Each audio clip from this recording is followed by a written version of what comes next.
Yo voy a defender la postura según la cual el aborto es injusto, es innecesario y es indeseable, según tres esquemas ontológicos, fenomenológicos fundamentales. Un esquema realista, un esquema hermenéutico y un esquema místico. Estamos inmersos en la inmediatez, y la filosofía es esa capacidad de sustraernos de esa actitud inmediata, pero solo el filósofo puede descubrir las verdades sólidas de la condición humana, de la estructura del universo, las primeras causas de todo lo que hay, el sentido de la existencia humana, hacia dónde se dirige la historia, hacia dónde deberíamos dirigirla, para encontrar en una especie de limbo eterno, encontrarnos con las viejas preguntas, que son las eternas preguntas, aquellas preguntas en las cuales nosotros nos sentimos constreñidos a poder naufragar en la existencia desde la fragilidad de las respuestas, pero son respuestas que, una vez que se consolidan, encuentran el sentido. El aborto es el desalojo del concebido de su lugar vital natural, que es el seno materno, que es el útero materno. Esa mal llamada eufemísticamente interrupción del embarazo, en realidad no es una interrupción, porque el diccionario de la Real Academia define interrupción como el cese transitorio de un acontecimiento para su posterior reanudación. Pero en el aborto no hay una posterior reanudación. No se está interrumpiendo porque no se va a reanudar el proceso. Entonces, el aborto es un aborto, no es una interrupción del embarazo.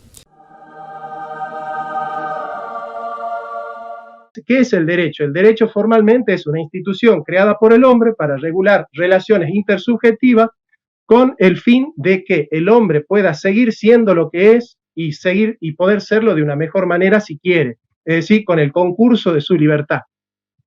¿Cuál es el contenido material del derecho? El contenido material del derecho, si es que el derecho tiene la finalidad de garantizar que todos los individuos, en cuanto individuos, y las colectividades, en cuanto colectividades, tienen derecho a seguir siendo lo que son y de una mejor manera si quieren, es necesario preguntarse por la naturaleza del hombre. Ahí están de acuerdo Marx, en el manuscrito de 44, Aristóteles, Santo Tomás de Aquino y los grandes clásicos. Entonces nos preguntamos, ¿cómo debe vivir el hombre? ¿Qué debe ser el hombre? Para eso hay que preguntarse cuál es la naturaleza del hombre, porque si el derecho es el derecho del hombre, es necesario preguntarnos qué es el hombre. Eso de suyo que es así. De hecho, yo no gano mucho dinero con el canal, así que en ese sentido no tiene... Es una falacia, de ad hominem. Sí, me ataca pensando que yo soy un mercenario. Y bueno, no ataca los argumentos, está atacando a la persona. Y es propio de un sofista, ¿no? Los sofistas hacen eso también. Y dice que no va a responder, pero en realidad está respondiendo. Y está respondiendo de la manera más cobarde. Primero, no me menciona, aunque todos sabemos que está hablando de mí, porque soy el único profesor salteño que le hace críticas a él. Y segundo, porque no hace falta mencionarme. Si yo te digo, tiene 4 patas, mueve la cola y ladra, y sí, es un perro. Entonces él está hablando de mí, pero responde, sí responde, pero responde de la manera más cobarde, que es no mencionarme y no hacerse cargo de la crítica que yo le hago.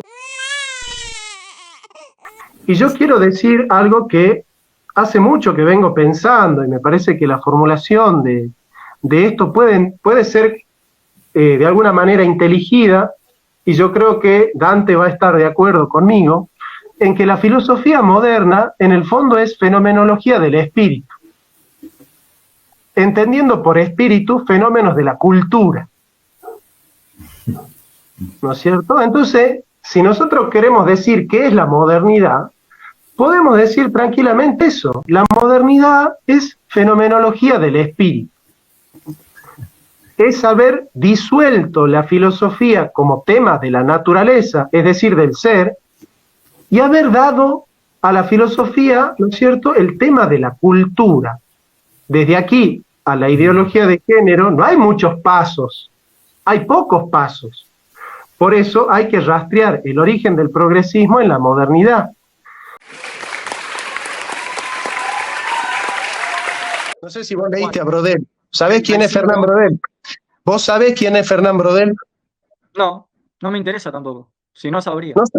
Fernán Brodel, el historiador más grande del siglo XX, fundador de la Escuela de los Anales, que habla de los tiempos históricos, tiempos cortos, Ajá. tiempos medios y tiempos largos, ¿sí? Bien, los tiempos cortos son los tiempos de la coyuntura política. La coyuntura política, pero pará que te estoy enseñando, si no sabes qué dice Brodel, para analizar los tiempos de la economía, porque en tu razonamiento vos podés evaluar, Vos no me estás enseñando nada, vos estás haciendo una posición. Vos no estás a nivel de enseñarme nada, a mí ni yo a vos. Ubiquémonos. Dale, habla. No, ¿cómo que no? Vos me podés enseñar lo que yo no sé y yo te puedo enseñar a vos lo que no sabés. ¿Cómo que no? Si yo soy profesor de filosofía, ¿cómo no te voy a poder enseñar? ¿Cómo vos no me vas a poder enseñar a mí? ¿Estás loco vos si vos pensás que no me podés enseñar nada? Si vos crees que no me podés enseñar nada, no sos filósofo, no sos profesor. Mirá, yo pienso que la cuestión no es una conspiración, sino más bien que no hace falta la conspiración. A ver, ¿vos pensás que Satanás tiene que hacer una conspiración para que el mundo se vaya al tacho? ¿O ya el mundo está vendido al diablo? Es como que el diablo no tiene que hacer mucho para que los hombres pequen, ¿no? Entonces, de alguna u otra manera, la masonería no tiene que hacer mucho para cooptar al mundo, porque todo el mundo piensa hoy en clave masónica. O sea, los principios de la Revolución Francesa, que fueron inspirados en la masonería, el liberalismo económico, que fue inspirado en la masonería, la filosofía moderna, que fue inspirada en la masonería, está presente en todas las universidades. Todos los profesionales estudian con esa ideología. El progresismo, que es la ideología de la masonería, está presente en todos los diarios, en todas las revistas, en todos los libros, en todas las escuelas, en todos los colegios, en todas las universidades. Pero yo te estoy hablando de la misión de la filosofía dentro de su rol sapiencial, que es autónoma en cuanto a su método y a su forma. Al final del recorrido, la razón, cuando descubre su verdad natural, con diligencia, con esfuerzo, con sacrificio, superando las pasiones juveniles y superando todos los atisbos y las dificultades de la razón, cuando el filósofo se apodera de esa verdad, debe corregir esa verdad con lo que dice la Escritura, pero no como la Escritura como regla positiva. La Escritura no le pone contenidos a la filosofía. Si la Escritura le pusiera contenidos a la filosofía en cuanto a su desarrollo metodológico, ya no estamos hablando estrictamente de filosofía, sino de teología, o filosofía como sierva de la teología, o filosofía como en su rol luminal. Fatality. Al Señor sea toda la gloria por todos los siglos, porque Él es el único que hace la obra de principio a fin. Nosotros somos causas segundas, pero las causas segundas dependen de esa gloriosa. Según Él nos escogió antes de la fundación del mundo en Cristo. ¿Quién llega a Cristo? Nadie viene a mí si el Padre que me envió no lo trae hacia mí. En amor, habiéndonos predestinado para ser adoptados hijos suyos por medio de Jesucristo, según la presciencia del buen uso del libre albedrío o de la no resistencia, según el puro afecto de su voluntad, para la alabanza de la gloria de su gracia, con el cual nos hizo aceptos en el amado. Es Él el que nos salva de principio a fin, y nosotros solo queremos porque Él quiere, y nosotros hacemos porque Él hace. Esa es la doctrina de la Reforma, esa es la verdad de Dios. Que el lenguaje ayuda a las relaciones intersubjetivas. ¿Cuál es el problema? Que la única relación subjetiva para él es la relación del lenguaje. El niño recién nacido no puede hablar ni comunicarse. Entonces tampoco es persona. Según el criterio de persona de este sofista, entonces hay que matarlo al niño recién nacido hasta que aprenda a hablar. Ahora, si la persona tiene 30 años y no aprende a hablar, no tiene lenguaje. Y como no tiene lenguaje, entonces no es persona. el Evangelio de nuestro Señor Jesucristo es una teología de la liberación, porque el mensaje del Evangelio es libertad para los cautivos, para los pobres, para los excluidos y para los oprimidos. Y cada vez que se utiliza la palabra de Dios para oprimir, para controlar, para generar una estructura jerárquica donde hay gente que manda, hay gente que obedece, hay gente que tiene el poder y gente que no lo tiene, cuando surge esa estructura, aparece la necesidad del espíritu profético. Y lo más hermoso de la Iglesia Reformada es que tiene ese espíritu profético. Y si Calvino, en nombre de la teología reformada, quiere oprimir al pueblo de Ginebra, nuestra teología reformada tiene que estar en contra de Calvino. Y si Jonathan Ramos, en nombre de la teología reformada, quiere oprimir al pueblo, surge la teología reformada en contra de Jonathan Ramos. ¿Por qué nosotros creemos en lo revelado? ¿Porque es racional? No, porque es razonable. Es decir, porque la fuente de la revelación es accesible para todos. Todos podemos ir al depósito de la fe, que es la tradición y la escritura, y bueno, y contemplar en ese depósito el núcleo común de la fe. El teólogo parte de la fe en esa autoridad y utiliza la razón para iluminar a la revelación. Para iluminarla a la revelación, pero el teólogo es un creyente. Es imposible ser teólogo si no sos creyente. Piénsate. Eso no cambia la esencia de la fe. La pregunta de Carlos es trascendental porque la fe es certeza de lo que se no espera. Se ve. Y yo tengo certeza de que yo espero la salvación y yo tengo certeza de que me voy a salvar, porque la fe es certeza. Si la fe católica es eso, la fe católica no es certeza, es duda, porque Carlos pregunta, ¿vos estás seguro de lo que esperás? Y si tenés fe, vos tenés que decir, sí, estoy seguro, porque eso es la fe. Entonces, no puede cambiar la esencia de la fe y un católico decir, mirá, bueno, depende. Es decir, una persona que mira a Cristo, cuando le preguntan, ¿sos salvo? No puede decir, depende, tal vez, quizás. Ahí te estás contradiciendo, ahí te estás contradiciendo. Porque vos decís que ninguno de los elegidos se pierde, ¿no? Pero, ¿cómo yo puedo saber que soy un elegido? Porque hay mucha gente que tuvo fe en la vida y se condenó. Por fe. Pero ¿cómo sabés que tenés la fe en el verdadero Dios? Dudando, probablemente no. No, yo le pregunto a usted, ¿cómo sabés que tenés la fe en el verdadero Dios?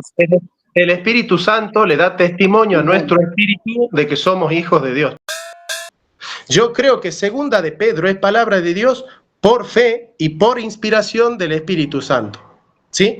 Ahora, en el criterio demarcativo la Iglesia dice, bueno, pero ¿por qué primera de Clemente no es palabra de Dios? ¿No es cierto? Justamente porque hay un criterio que tiene que ver efectivamente con un criterio subjetivo-objetivo. Y en el criterio objetivo es que nosotros, como comunidad de fe, hemos aceptado estos textos como canónicos. Entonces, no hace falta tener una autoridad infalible para reconocer una propiedad intrínseca en el texto. ¿Por qué? Porque la propiedad intrínseca del texto está en el texto, no lo pone la Iglesia.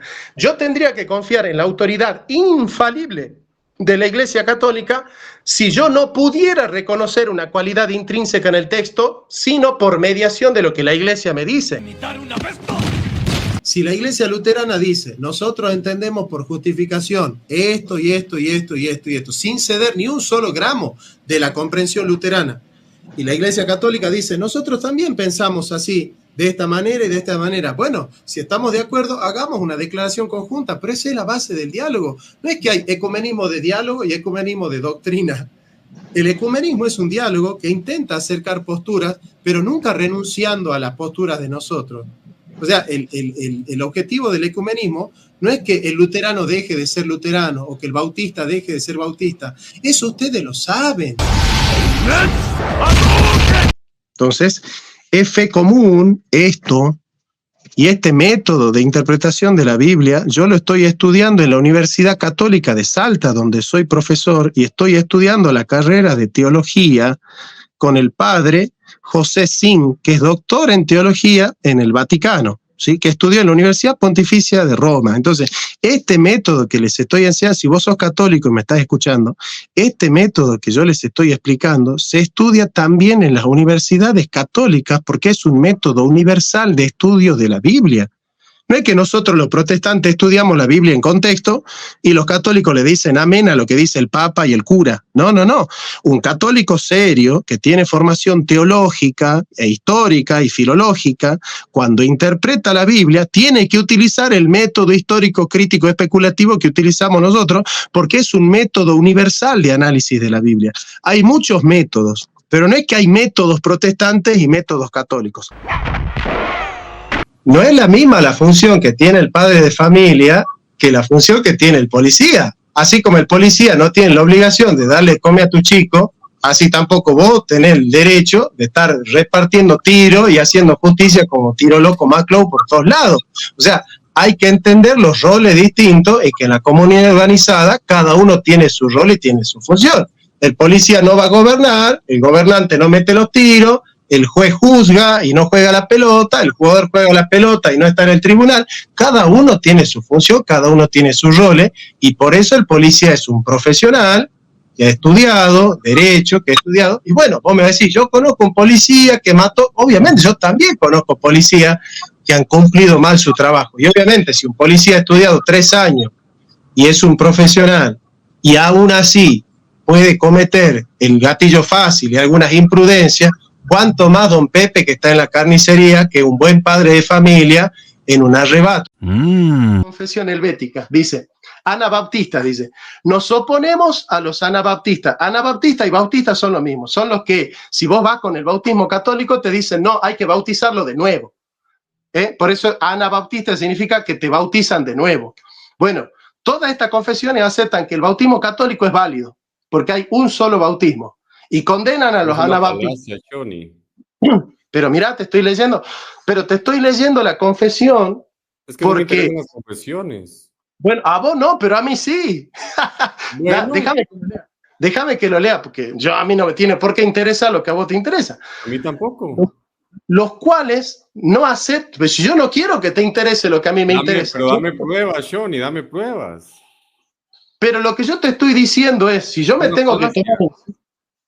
¿Cómo va a ser una falacia que yo lea la confesión de fe de 14 iglesias protestantes? Porque hay que entender que Dios es un ser metafísico y debe ser o probado o negado en sede metafísica.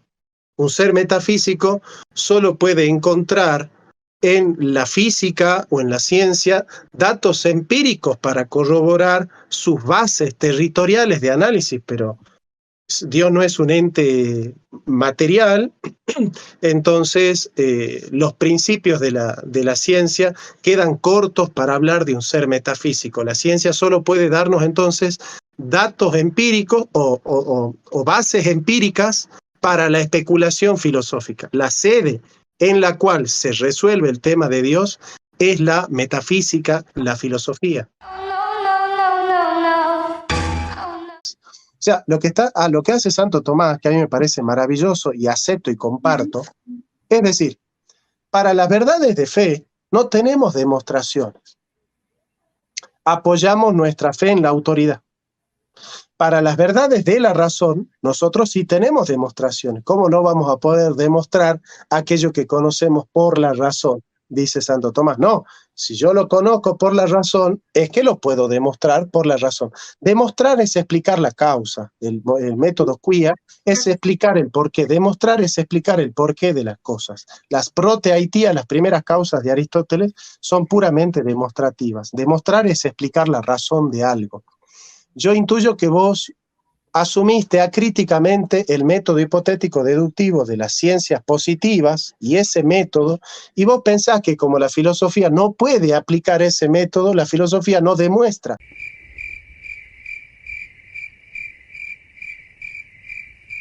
Para mí, leer a Aristóteles, a Platón, a Santo Tomás, a Descartes, a Kant, a Hegel y a Marx es necesario. El que quiera hacer filosofía y no leyó a los clásicos, pues no puede hacer filosofía. Pero para mí Gustavo Bueno no es un clásico. si yo armo una mesa redonda con los grandes filósofos, lo pongo a Gustavo Bueno sirviendo la mesa, pero no sentado en la mesa. Pero bueno, es un tema mío. A mí no me parece un buen filósofo Gustavo Bueno y no tengo por qué pasar horas leyendo un filósofo que he leído unas pocas páginas y ha dicho burradas metafísicas que no me parece que tengan sentido. Entonces, de ninguna manera, hasta me parece odiosa la comparación entre Gustavo Bueno y Heidegger, por ejemplo.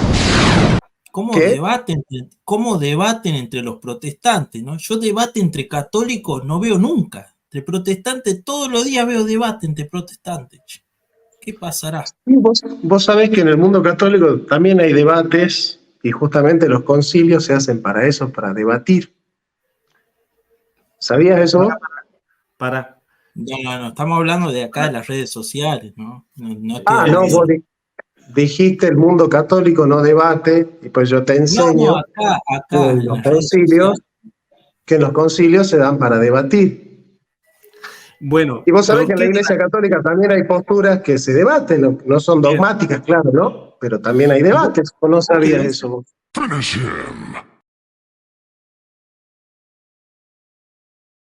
Bueno, ¿cuál es el lugar del filósofo en Salta? Realmente esa es una pregunta que es necesario que respondamos todos. Me parece que filosofar en Salta es necesario, ¿no? Cuestionar, preguntar, dudar de algunas cosas importantes. Y el rol de la filosofía, bueno, realmente que se va a ir dando, ¿no? Lo principal es, bueno, trabajar como profesor, es lo inmediato. Tenés ganas de dar clases, digamos. Pero mi objetivo siempre es investigar. Nosotros creemos que el liberalismo, en su libertad, es injusto porque esa libertad de mercado que predica el neoliberalismo en realidad genera desigualdades. El marxismo predica una igualdad que también es injusta porque quita libertades y no respeta la propiedad privada. Si yo no respeto la propiedad privada, la igualdad que genero es injusta. Entonces viene a ser que el peronismo predica la justicia social, que es una libertad justa, una equidad justa. Conducir es persuadir, y al hombre siempre es mejor persuadirle que obligarle. Yo lo que digo es esto, que a Dante Urbina le faltaron argumentos y ya por eso los católicos me quieren caer a palos. O sea, yo no digo que Ramos ganó el debate. Jonathan Ramos no ganó el debate porque Jonathan Ramos no es católico y solamente la Iglesia Católica tiene la verdad plena. Pero ¿Qué tiene que ver que yo no sea católico con perder un debate porque no soy católico?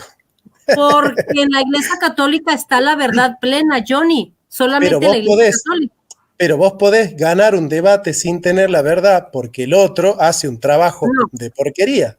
Exacto, mira, yo dije en este video, si quieres ahorita lo regresas, fíjate lo que dije yo, a ver, yo soy católica y yo he perdido debates, ¿por qué? Porque me faltan argumentos, no porque no los haya, sino porque no puedes decir que yo no gane el debate porque no soy católico. Mijo,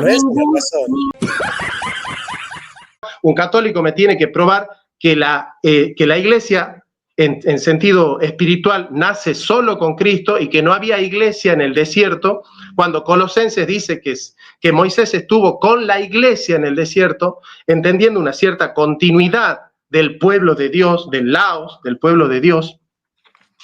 Vamos a probar en qué consiste la verdad, porque si la Iglesia Católica es depositaria de la verdad al margen de su testimonio de vida y al margen de su testimonio moral, pues ya hemos cansado de escuchar yo a católicos decir, bueno, la iglesia sí era corrupta, delincuente, los papas eran ladrones, los papas eran homosexuales, eran lujuriosos, pero bueno, ellos tienen autoridad al margen de todo eso. Vamos a ver qué dice la Biblia, si la Biblia le da autoridad al cristiano, así, simplemente porque le pusieron la mano encima y él ya tiene la autoridad al margen de su testimonio, ¿no? Que es la teología diabólica que están enseñando. Eso sí es de gángsters, de gángsters. Y bueno, la cultura posmoderna es una cultura del simulacro, de la escenografía. Cuando Kant dice que no podemos conocer lo que las cosas son en sí mismas, sino lo que son para nosotros, abre el camino de la metafísica de la subjetividad, que ya empieza con Descartes, en realidad. Después, Schopenhauer dice, el mundo es una representación de la voluntad como trasmundo. Es una representación, una especie de creación de la magia, una representación ilusiva, ilusionaria, de un mago loco en su voluntad de poder.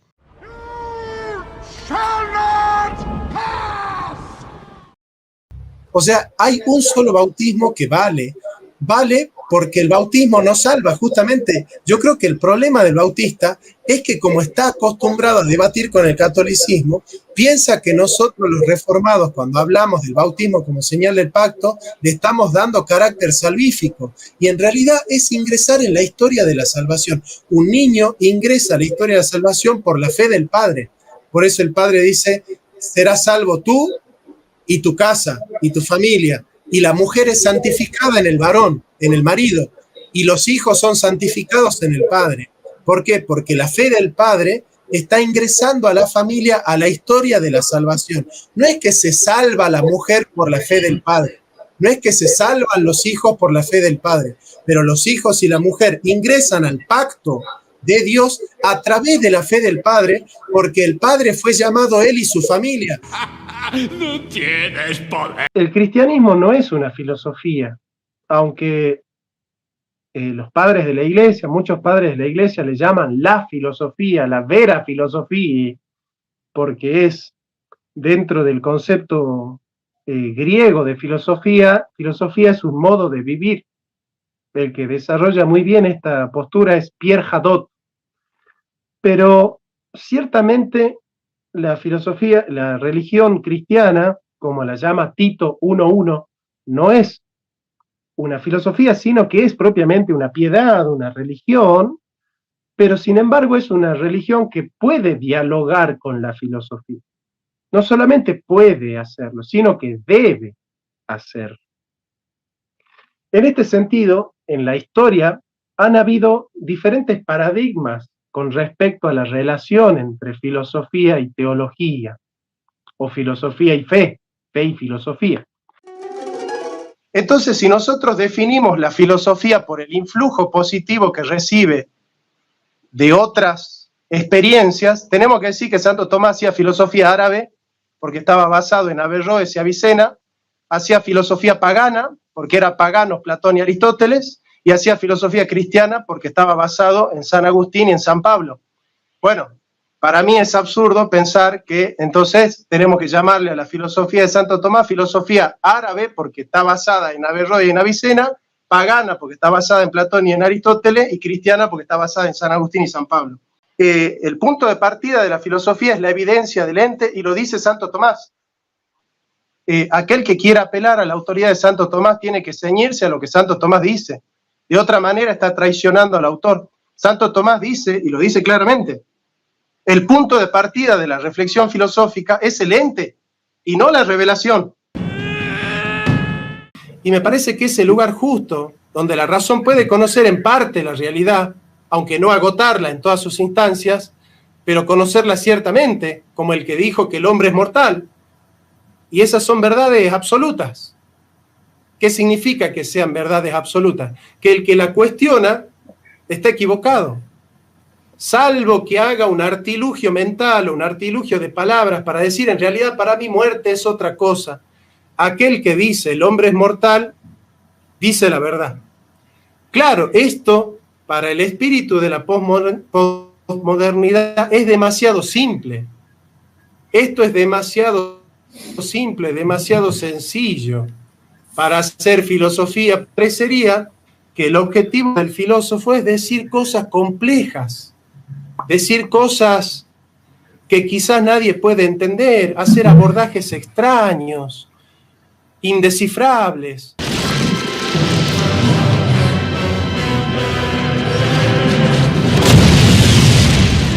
Bueno, por eso Heidegger dice justamente la ciencia no piensa, porque no procede definiendo los conceptos. Entonces él piensa que somos oscuros nosotros, que somos los que definimos, y él piensa que es claro por repetir 600 papers, ¿no es cierto? Cuando en realidad hay papers para todo. lo que no hay paper es para aprender a pensar. Entonces, y no es falacia de autoridad y no es falacia de ad hominem, porque yo no me estoy basando en el ataque. Lo que yo estoy mostrando es que el Señor comenzó atacando mi postura, llamándola teología, y él no sabe lo que es la teología. Bien, yo nunca dije que el hombre no razona. Yo lo que dije es que él está argumentando lo siguiente, él está diciendo, el hombre no es por naturaleza racional, porque el chimpancé también piensa.